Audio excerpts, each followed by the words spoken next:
Good morning students, how you all.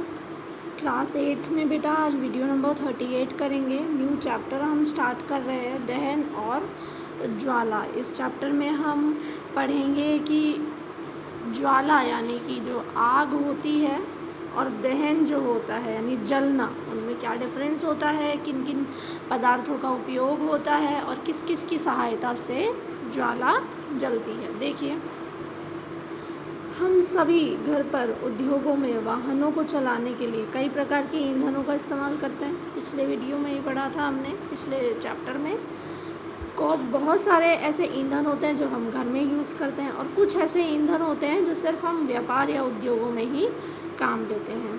ठीक है, अब जैसे कि गाड़ियाँ चलाने में कौन सा ईंधन होता है, ठीक है, लकड़ी, गोबर, कोयला, कास्ट कोयला, पेट्रोल, डीजल, सीएनजी, सब क्या होते हैं, ईंधन होते हैं। मोमबत्ती भी एक तरीके का ईंधन है। अब मोमबत्ती के जलने और कोयले जैसे ईंधन के जलने में अंतर क्या होता है? भी मोमबत्ती भी जलती है, कोयला भी जलता है, तो फिर अंतर क्या? मोमबत्ती जो है ज्वाला के साथ यानी आग के साथ जलती है, जबकि कोयला आग के साथ नहीं जलता है, वो सिर्फ सुलगता है। तो अब बहुत सारे ऐसे पदार्थ हैं जो बिना ज्वाला के जल जाते हैं, है ना। तो ये इनके जो रासायनिक प्रक्रम हैं, इनमें ज्वाला उत्पन्न होती है अगर, तो किस तरीके से होती है, इन सब के बारे में हम पढ़ेंगे। तो सबसे पहले हम पढ़ेंगे दहन। दहन क्या होता है? आपने 7th क्लास में जब हमने पढ़ा था तो हमने देखा था, जब मैग्नीशियम है ना, उसको जलाते हैं तो वो बहुत ऊष्मा और प्रकाश उत्पन्न करता है।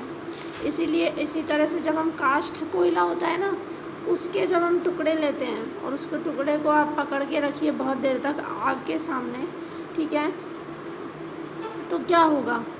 तो ये होता है कि जो काष्ठ कोयला होता है वो वायु में जलता है, ठीक है, और जब ये जलता है तो बेटा कार्बन डाइऑक्साइड बाहर निकालता है, मतलब गैस के रूप में कार्बन डाइऑक्साइड निकलती है, गर्मी यानी ऊष्मा निकलती है, और प्रकाश तो फिर ज्वाला के साथ होता है।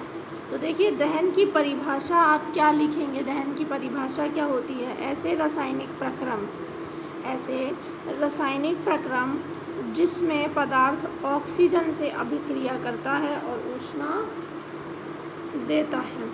ऐसे रासायनिक प्रक्रम जिनमें पदार्थ ऑक्सीजन से अभिक्रिया करके ऊष्मा देता है वो दहन कहलाते हैं। ठीक है, जिस पदार्थ का दहन होता है, मतलब जो पदार्थ जल रहा है जिसका दहन हो रहा है, उसको दाह्य कहते हैं और उसे ईंधन भी कह सकते हैं।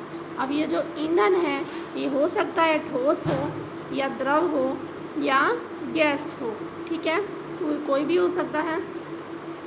कभी कभी ईंधन दहन के समय जो ज्वाला होती है उसके रूप में हो सकता है, बहुत ज़्यादा ज्वाला हो सकती है, या एक छोटी सी लौ के रूप में हो सकता है, या फिर बिना जले भी वो रोशनी कर सकता है। क्लियर है बेटा?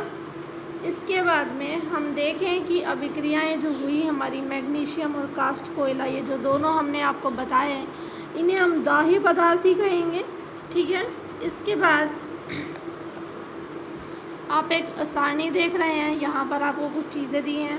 आपको दाह्य पदार्थ और अदाह्य पदार्थ, मतलब वो जो जलते हैं ज्वाला के साथ और वो जो ज्वाला के साथ नहीं जलते हैं, उनके बारे में देखना है। देखिए, लकड़ी दाह्य है, कागज़ भी जलता है, लोहे की कीलें जलती तो हैं, दहन तो उनका होता है, लेकिन वो आग नहीं, आग ऐसे नहीं कि आग में से ज्वाला निकल रही है। मिट्टी का तेल, पत्थर का टुकड़ा, स्ट्रॉ, कास्ट कोयला, माचिस की तीलियाँ और कांच भी जलता है, लेकिन किस तरीके से? आप इसको दाह्य में ही ले लीजिए, बहुत पिघल के वो जलता है। ठीक है, तो ऐसी परिस्थितियाँ जिनमें दहन हो सकता है, ठीक है, कौन कौन सी चीज़ें दहन करने के लिए सहायक होती है उस बारे में भी देखते हैं। देखिए बेटा, एक एक्टिविटी रखनी है, हमें एक्टिविटी करनी है। हम एक जलती हुई मोमबत्ती को क्या रख रहे हैं? मेज के ऊपर रखते हैं। अब एक कांच की चिमनी को मोमबत्ती के ऊपर लकड़ी के 2 गुटकों की मदद से रख दीजिए। इस तरीके से रखिए कि वायु का चिमनी में प्रवेश होता रहे, यानी कि आप क्या करेंगे आप एक लकड़ी का टुकड़ा लीजिए, देखिए डायग्राम देखिए, एक लकड़ी का नीचे टुकड़ा लिया, वहाँ पे 2 लकड़ी के आपने टुकड़े लगाए जिससे इसमें थोड़ी ऊंचाई आ जाए, और फिर यहाँ पर एक कांच का आर पार वाला बर्तन रखिए जिससे नीचे से उसमें हवा प्रवेश करती रहे। ठीक है, एक तो ये रखिए। दूसरा ये रखिए बेटा आप कि क्या करेंगे, दूसरे में आप नीचे रखें, हवा उसमें ना लगने दें, और तीसरे में उसे ऊपर से भी ढक दीजिए। तो ABC 3 हो गए। अब देखिए क्या होता है, लकड़ी के गुटके को हटाकर चिमनी पर टिका दीजिए, वो मैं हो गया। ABC तीनों मैंने आपको बता दिया। तीनों स्थितियों में होता क्या है कि ज्वाला कंपन करती है, बुझ जाती है या धुआं देती है, किस तरीके से रहती है ना, उसके बारे में देखते हैं। देखिए, दहन के लिए वायु बहुत ज़रूरी है, तो ये वाली जो मोमबत्ती है जलती रहेगी क्योंकि इसको नीचे से वायु मिलती रहेगी, है ना। अवस्था ए, मोमबत्ती निर्बाध रूप से जलती रहेगी जबकि वायु चिमनी में नीचे से प्रवेश कर सकती है ना। अवस्था बी में क्या होगा, चिमनी नीचे से तो वायु प्रवेश नहीं कर पा रही है, इसलिए ज्वाला में कंपन होते हैं, धुआं होती हैं।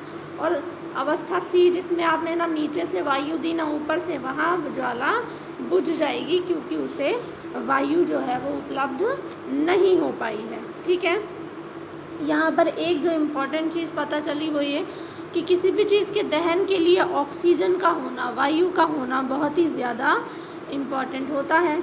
हमने सूर्य की ऊष्मा के बारे में भी पढ़ा है, ये भी एक तरीके का दहन ही होता है। इसमें क्या करता है, सूर्य जो है ऊष्मा और प्रकाश नाभिकीय अभिक्रियाओं द्वारा ऊष्मा उत्पन्न करता है। इसके बारे में हम पढ़ेंगे थोड़ा और आगे जाके। अभी तक के लिए आप इसको यहाँ तक पढ़िए और अच्छे से समझिए। Thank you.